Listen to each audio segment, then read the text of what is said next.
Okay, I got to address something real quick, and I don't plan on going back and forth with Nathan from the religion business about he released this clip, by the way, after agreeing to let the full podcast come out in full podcast context from my channel. Nathan decided to start screen recording clips that were on Patreon to our Patreon community and creating social media content. I told him, hey, I'm going to have a baby. My wife is going to have a baby soon. We're going to put the podcast out when I take a break for the baby. And instead of honoring that, he's now creating content on stuff that's behind a paywall because I said, hey, it'll come out in about a week. And he's like, but you said a week and it's not out. So anyway, let me play this clip for you guys. Most of you guys know recently I was on the Sean Ryan show to talk our docu-series, The Religion Business, and the need for reform in the nonprofit sector. And then we really drilled down on religious exemptions. After the episode aired, per Sean, pastors reached out in frustration.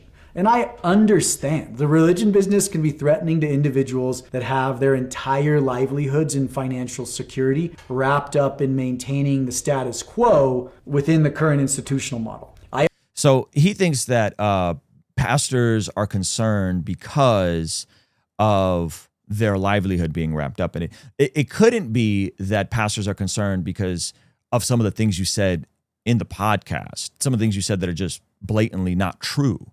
That couldn't be it. But let's let Nate cook a little bit. I appreciate that this topic is being discussed more, even from opposing viewpoints. It's important to have open debate on the issues that we are addressing in the series and with Broken Shepherds. Within weeks of that podcast dropping, per blowback, Sean brought Ruslan on to counter the religion business argument based off of a YouTube. Okay, so you see the sleight of hand there?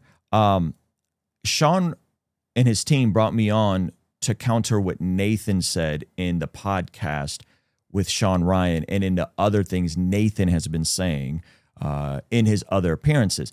You see, Nathan thinks that I have an issue with the religion business documentary. I'm specifically and have only specifically engaged with the things that Nathan has said publicly and the things that he has said privately to me. That's it. And so he's going to frame this as, Ruslan didn't watch the docuseries. But there's only one problem there. YouTube review he did of my podcast with Sean. I saw a video about that you had posted out. I had my Nathan Apfel interview. Yes. Absolutely sparked a conversation. I mean, obviously you're a big part of that. So I thought it would be good to maybe get the other side of the coin here. And so thank you for coming. Ruslan, it turns out, hadn't actually watched the docuseries before going on a massive platform like the Sean Ryan show. Now, here's the thing. I didn't react to the docuseries. I've never reacted to the docuseries. I've never said I was going to react to that. I reacted to the things that he said on the Sean Ryan podcast. You notice how the goalpost is being moved?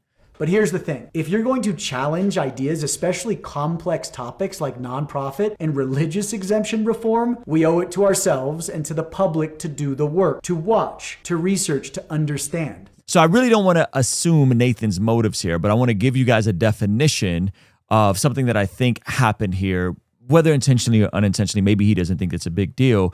Lying by omission is an act of deliberately withholding important facts to create a misleading impression or a false belief. Instead of making false statements, lying by commission, it involves omitting crucial details to deceive someone, often to avoid negative consequences, hide something, or protect oneself. This form of deception is particularly damaging to trust in relationships because the information withheld can cause a person to believe something untrue based on the incomplete truth they were given.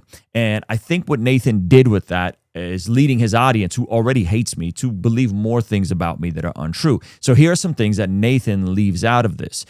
Number one, I've repeatedly told Nathan, my wife is 9 months pregnant. She's due any minute. And by the way, we might have to cancel this conversation if she goes into labor. She was hoping to go into labor yesterday at the time of shooting this video. She's still not in labor. Number two, and this may not be super relevant. The first two may not be super relevant. Number two is that I had, and this might sound silly to some of you guys, I sty that day leading up to the conversation earlier in the week. If you guys go watch those videos from that week, you could tell my left eye is swollen. So I'm communicating to Nathan that I had an urgent care appointment while I'm picking up prescription like I had to get an actual prescription to make sure that I could still make the conversation happen before my eyes swelled up. So I have an eye sty. I'm leaving urgent care. I'm about to pick up a prescription. I send him this voice note. Yo, hope you're well, man. Sorry for the late text. Two things real quick. I am excited to see you on Thursday. Thing number one, say a quick prayer for me. I got a sty in my eye. I've never had one before. It's like super irritating. I'm actually at the Kaiser building trying to get some ointment now, so hopefully it doesn't get worse. It's not too bad right now, but I'm nervous it might get really bad, and then I have a massive swollen eye while I'm sitting with you on Thursday. And then two, if you want me to discuss any of your series when we sit down together, which I'm totally down to do, is there a way you can send it to me ahead of time and I can try to binge it between tonight and when I see you Thursday? I'm assuming you're going to want to talk about it, and I haven't seen any of it. I asked you to send it a while ago, so if you could send it, I'd love to see it. I think you have my email too, so let me know if that's a possibility. Anyway, looking forward to seeing you. And so as he is laying out his argument that I was just absolutely flippant and not wanting to engage with a documentary, in that voice note, I made it very clear that I'm willing to check it out. I asked if he could send it to me. He responded with advice about the eye sty, but did not go in, did not acknowledge that, hey, no, bro, it would really mean a lot to me if you bought the documentary and checked it out. I checked out your book. I bought your book. Or, hey, I can't send it. He just gave me advice on my eye sty. So I think those are some important facts that are relevant to this. My wife is pregnant. I'm very busy. I'm squeezing in this podcast, and the reality of, hey, if you want me to watch this, please send it to me. I'll do my very best to binge it before we get together if you want to talk about it. This is folks in Nathan's own comments saying this to him. Even though I love Nathan's work, as a person in the ministry and production space, Ruslan is correct that it is entirely normal for the content or topic at hand to be set ahead of time so that both parties can have a meaningful convo about it. There are countless examples of this in PR. The old days, record labels would send the new album of their artist to the radio station before the artist. Again, this is someone that's a fan of Nate saying this to Nate, okay? Would send the artist for an interview so they could walk through the songs in an informative way.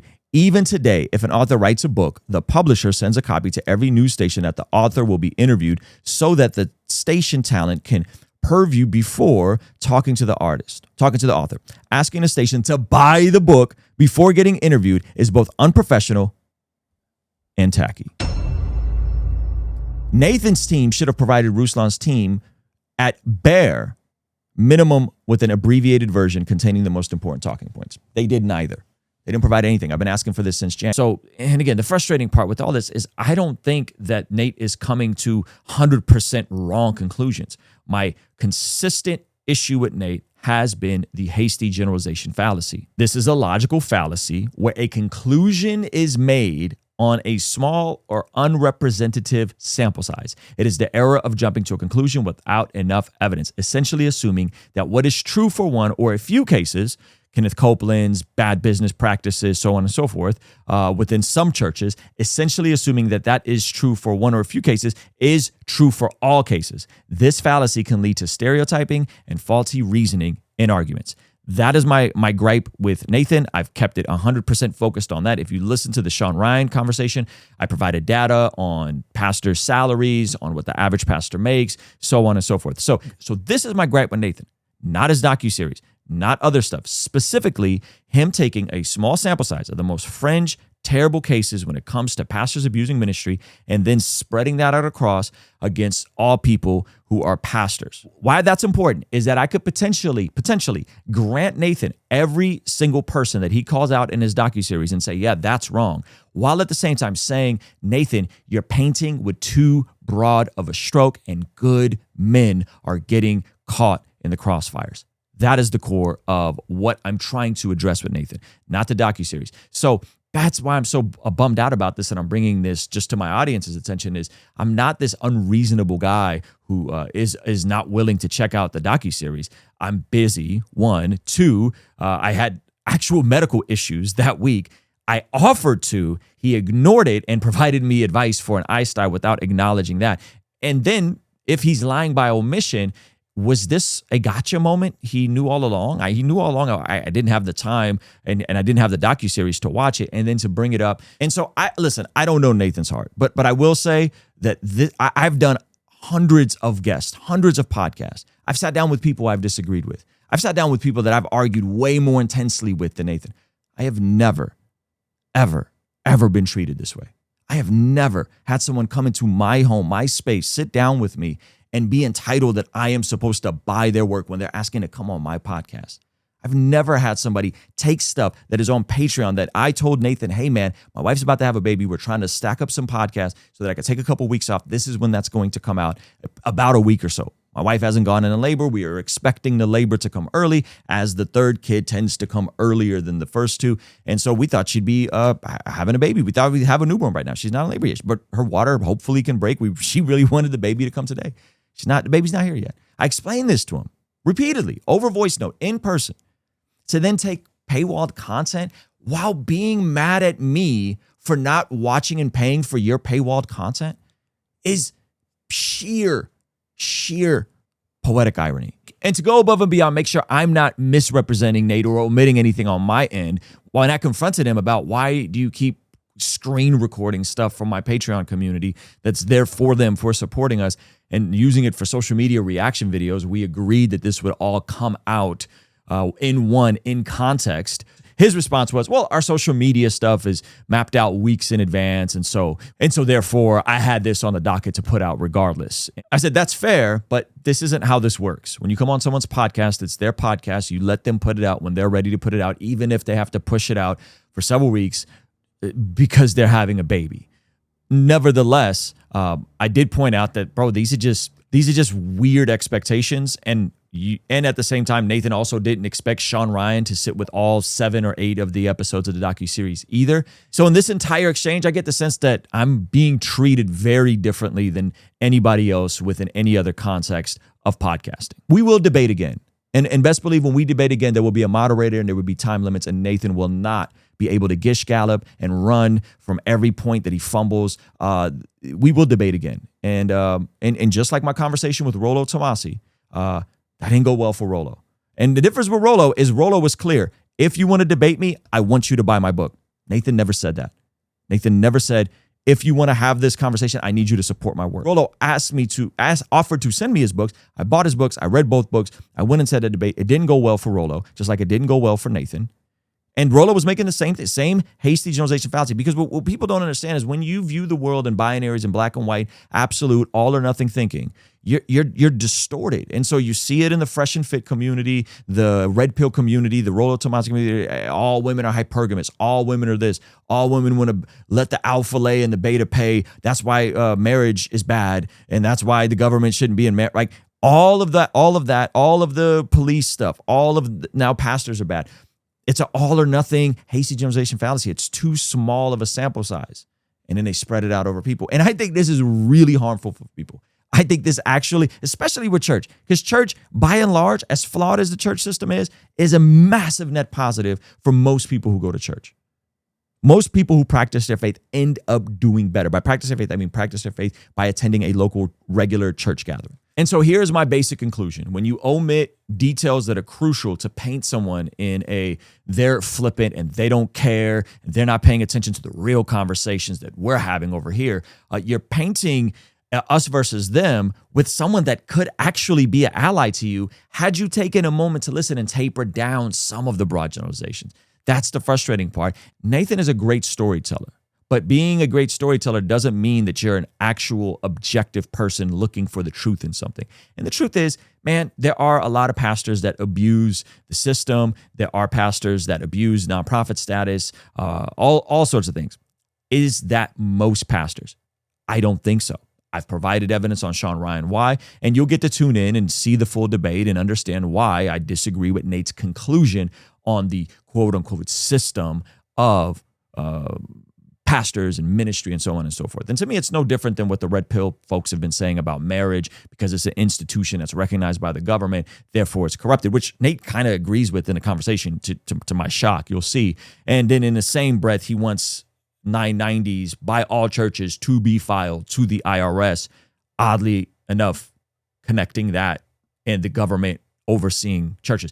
A lot of this doesn't make sense to me. And that's the part that's frustrating. And again, I don't know how much of Nate's ideas have been stress tested. and challenged. And I want to continue challenging them. That doesn't mean I think Nate's wrong 100%. No, the stuff that he gets right, he gets right. There's stuff that he is correct about with specific people abusing specific systems. That does not mean that his conclusion about all or most pastors is true. That's the frustrating part. That doesn't mean his theological conclusions are correct about pastors not being worthy to make a wage is true. There's quite a few things that I just think are untrue. And I'm going to use my voice and my platform to speak up for the church. I spent a lot of my years on YouTube speaking out against pastors. And some of that I regret because I started meeting amazing pastors. And I discovered that when you look at the data and you meet pastors and you travel, that most pastors are doing a good job. Even pastors of big churches are doing a good job.